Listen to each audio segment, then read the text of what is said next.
Questa mattina c'è il sole qui a Gujan-Mestras. Buongiorno a tutti gli appassionati di hockey su pista e benvenuti al nostro appuntamento del mattino che vi tiene compagnia e che vi racconta il dietro le quinte dei campionati europei maschili e femminili under 17 che si stanno svolgendo proprio qui in Francia, nella cittadina che si affaccia sull'Oceano Atlantico. Il nome del format dobbiamo ancora in realtà deciderlo proprio in maniera precisa, però Buongiorno Gujan-Mestras potrebbe essere il titolo definitivo, poi lo chiederemo ai nostri ospiti, anzi lo faremo decidere ai nostri ospiti il titolo del format. E salutiamo Teresa Messora, che è la capitana della nazionale italiana femminile. Teresa, benvenuta. Buongiorno, grazie. E buongiorno anche a Giovanni Pesavento, che è il capitano della nazionale italiana maschile under 17. Buongiorno a tutti. Quindi non possiamo non partire dall'attualità con il doppio match di ieri trasmesso dal nostro canale YouTube Skate Italia OK Pista. Teresa, non possiamo non partire da una bella vittoria, davvero molto bella, almeno vista dalla tribuna della nazionale italiana femminile. Una bella partita quella che avete disputato, una vittoria molto importante soprattutto per la formula che ha questo campionato europeo. Sì, è stata proprio una buona partita, soprattutto perché era la prima e non era facile entrare per la prima volta in questo campo nuovo. Siamo state brave perché fin da subito siamo entrate unite, tutte connesse e pronte in difesa ad aiutare l'altra se rimaneva un buco, se qualcuna faceva un errore. Quindi secondo me il nostro punto fondamentale, cioè il nostro punto forte di questa partita è stato proprio l'aiutarsi in difesa e poi siamo riusciti anche a concludere. Giovanni, sconfitta 2-1 contro il Portogallo, l'Italia femminile ha vinto 2-1, la formazione maschile ha perso 2-1, però sono arrivate anche in questo caso indicazioni interessanti. Fino all'ultimo secondo ve la siete giocata, eravate in 5 giocatori di movimento nell'ultimo minuto contro il Portogallo, quindi è stata una partita dove fino all'ultimo il risultato è stato in bilico. Sì, la partita di ieri penso che abbiamo stupito anche un po' il Portogallo, perché l'ho visto un po' così, siamo partiti subito forti, alti in difesa. E secondo me anche la vittoria delle ragazze ci ha fatto capire che si può giocarcela con tutte.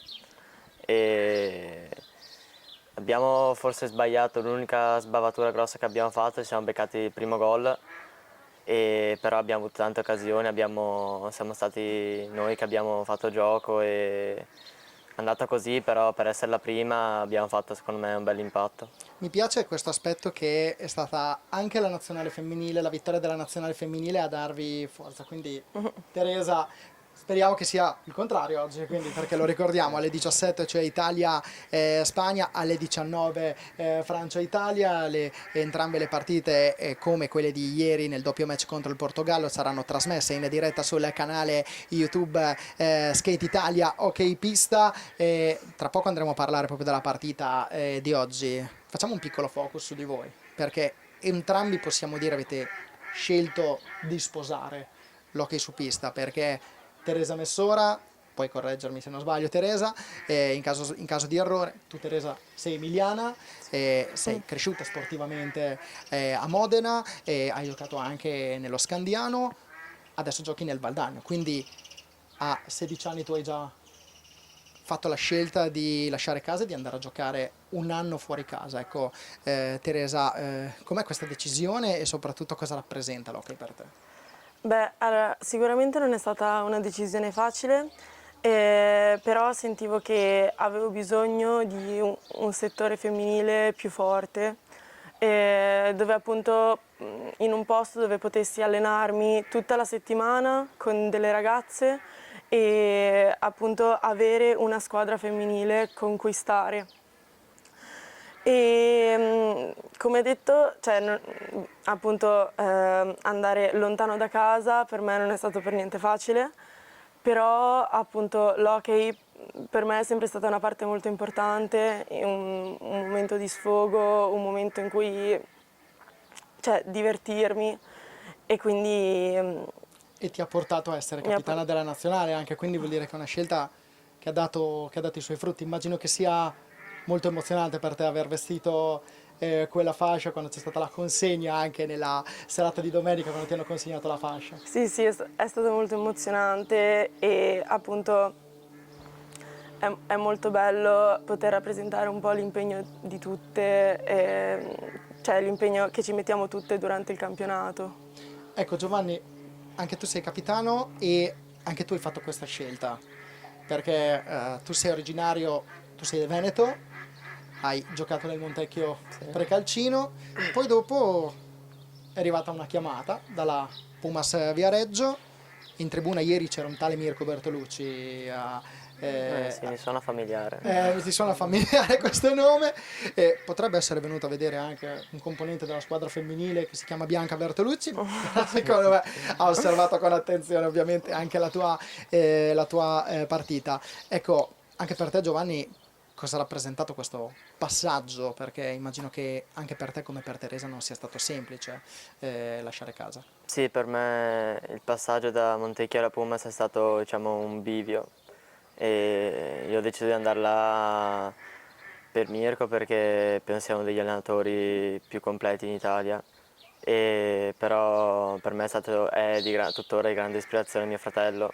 che era già lì un anno prima, ma penso che se sono lì è grazie alla mia famiglia perché essendo in sé una famiglia abbastanza grande siamo passati da essere tutti in Veneto a essere sparsi per l'Italia. Una delle mie due sorelle è venuta anche a Viareggio per noi, quindi per me l'hockey per me e per la mia famiglia rappresenta, diciamo, una buona percentuale della nostra vita. Ed è bello anche raccontarle questa cosa, mi piace l'idea proprio di raccontare, di far trasparire proprio al pubblico proprio quanto significhi per voi l'hockey e anche quanto significhi per le vostre famiglie che fanno sacrifici come li fate anche voi, come li avete fatti finora, e vi auguriamo che siano solo un primo passo del percorso che vi porterà a essere sempre più protagonisti nel mondo della nazionale italiana e nel mondo dell'hockey su pista femminile e maschile. Teresa, andiamo all'attualità proprio perché tra poco, domani mattina vi dovrete svegliare verso le 7, quindi faremo fare una levataccia a Pamela Lapoli e Dario Rigo che saranno gli ospiti del prossimo appuntamento, perché sarà una bella sveglia perché giocherete alle 10, ma questa sera giocate alle 19. Sì. Ecco, match contro una squadra interessante, attenzione, perché quando sfronti i padroni di casa, le padrone di casa in questo caso, non è mai semplice, è sempre un'insidia. No, esatto, non sarà semplice perché le francesi comunque sono toste, entrano in campo con la voglia di giocare, di mettercela tutta e anche l'anno scorso diciamo sono state ostiche. Quindi non dobbiamo sottovalutarle assolutamente e cercheremo di giocarcela e di mettercela tutta. Prima avrete la possibilità di seguire qualche istante della partita degli azzurrini. Italia-Spagna, dopo Italia-Portogallo un altro impegno tranquillo, proprio soft, come anche la nazionale femminile, dopo Italia-Portogallo, Italia-Francia, direi che siamo partiti molto soft, proprio soft tra virgolette, perché sono due partite davvero molto difficili per la nostra nazionale, però forse si riparte dal match contro il Portogallo, dall'atteggiamento visto contro il Portogallo per voi? Sì, sicuramente una chiave di ieri è stato proprio l'atteggiamento che abbiamo messo in pista. Ieri c'è stata Spagna-Francia, onestamente ho visto un po' poco, però ho visto una Spagna abbastanza dinamica, però più che chiaramente i dettagli faranno la differenza, però se si parte già pensando a loro sicuramente sarà dura la partita, se si parte dicendo no, la partita la facciamo noi sicuramente sarà dura sia per la Spagna. Allora ricordiamo gli appuntamenti: Italia-Spagna maschile alle 17, alle 19 Francia-Italia femminile, European Under 17 qui a Gujan-Mestras. Un grandissimo in bocca al lupo e grazie per essere stati qui con noi a Teresa Messora, capitana della nazionale italiana femminile. In bocca al lupo e anche buon allenamento perché tra pochi istanti c'è attivazione. Esatto. Grazie Teresa per essere stata qui con noi. Grazie a te. Grazie a Giovanni Pesavento, anche per lui è momento di attivazione, quindi grazie a Giovanni Pesavento, in bocca al lupo anche per la partita di questa sera. Grazie anche a te. Grazie a tutti voi per averci seguito. Il secondo appuntamento alla fine, scusate, non ve l'ho chiesto. Va bene, buongiorno Gujan Mestras, vi piace come nome di questo approfondimento? Direi di sì. Sì. Perfetto, hanno deciso i capitani, quindi non è più responsabilità mia. Quindi grazie per aver seguito questo secondo appuntamento di Buongiorno Gujan Mestras, nome nuovo, e quindi grazie a tutti voi per averci seguito. Alla prossima puntata.